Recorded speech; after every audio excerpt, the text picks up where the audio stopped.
Hello everyone, my name is Naomi Huevo. For today's video, we're going to be discussing about the foundation for financial mathematics. So as we started on financial mathematics, it is important that we understand its foundation.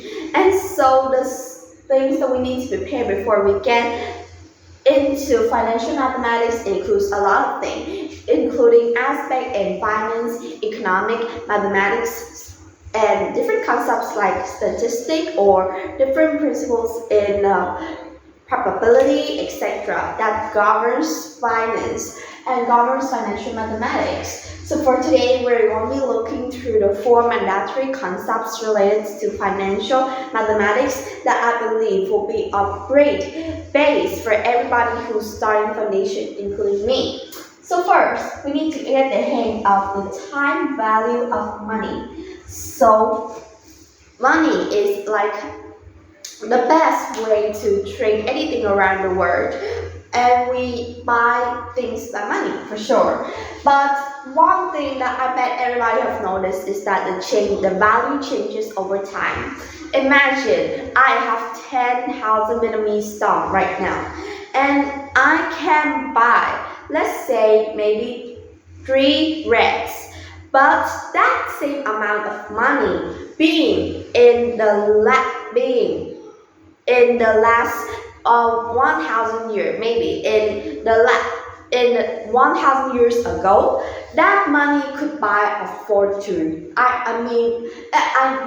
It doesn't mean like you could buy a house or like you could be a billionaire with that, but it basically means that you could buy a lot more than today.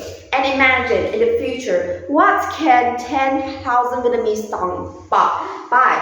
So in the future, it would change us a lot more, and 10,000 Vietnamese dong could probably bring us to something like one bread or like something really cheap these days. So that basically means the time value changes by money. And what is the biggest cause of this? Because of how those producers' income. Well, what do I mean here is that in the past, money is like really hard to find, and like there are lots of difficult jobs that could take you like a lot of work just to earn a small amount of money. But still, it could help a lot because in the past, the people they just make a small income, and so the average spending is pretty low. But imagine in the future when everything is just so much more easier and work is so much more convenient and comfortable that you could earn a fortune in a year with a really comfortable working place. So that means it's because of the time value of money and how does people's incomes changes over time, so that it could affect to the average money, to the average living cost. Next we have is interest rate. So interest rates are governed by 4 main types, which are simple interest, compound interest, nominal interest, and effective interest. So what are interest rates? We could basically understand interest rate as like how does the money changes over time, and like how much could you benefit. So imagine like a really common situation. You probably would know banks, right? And when you put money into banks, especially like in saving accounts, then it will be based on the interest rate, and so it could produce like a kind of like return for you. So imagine the interest rate is about 0.6%. So that means that you could earn a lot more. So maybe like if you put in 600,000 Vietnamese dong, then what you could benefit is that you could get about let's say 6,000 Vietnamese dong, and that is the interest rate. And the more you put in, the higher the interest rate will be. And so this will be governed by the 4 type of interest rate that I've mentioned before, which are simple, compound, nominal, and effective. And so it could also help in finance a lot because it is the way that we could calculate the returns that we could get from investment. Like how much do we invest and how much do we get by return. So that is the most important thing. Next we have is monetary policy. So monetary policy is ruled by the government and usually the federal government. And so the monetary policy is basically money policy. And so it's controlled by three main things, which are open market operations, discount rate, or we could understand as the interest rate, and lastly the reserve requirements. And so these three things governs monetary and its policy.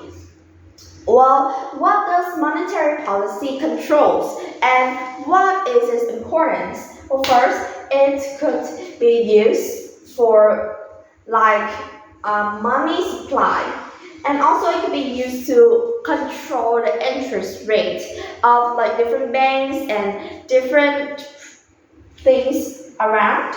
So lastly, one thing that's really important could be inflation. So what is inflation? Inflation is basically how does the value of money decrease over time. So just like what I've said about time value of money, inflation is just like that, but a little bit more complex. So it will be like it will be calculated through like the prices of things and the money value. So imagine, let's say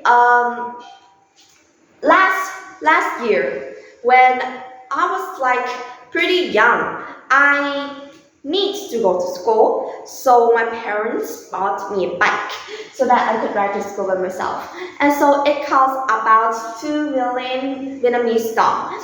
And so because as the years turns up and like there's a lot of partners on the economic etc, and also the producer costs a lot more than last year producing out the bike, then that much of the money couldn't buy the same bike.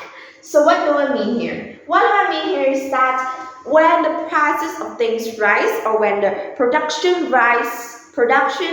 cost rises, then the money value will decrease. That means that maybe last year you used that much of money to buy this thing, but this year if you want to buy this thing again, you need more than that much of money. Basically like that.